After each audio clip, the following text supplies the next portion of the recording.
Hello friends, welcome to my YouTube channel. So today in this video I am going to show you how to rename the Samsung portable T7 Shield SSD uh, to in this device.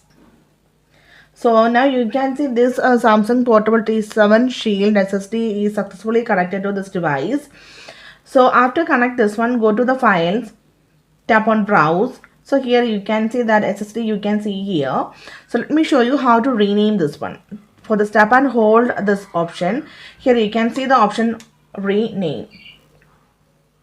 Okay, tap on this one. So here you can easily rename. So simply here I am going to enter Samsung.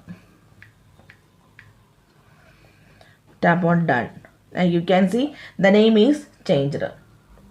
So simply in this way we can easily change the name of the Samsung portable T7 Shield SSD using this device. So hope you guys enjoyed this video. Thank you for watching. Thank you. Bye bye.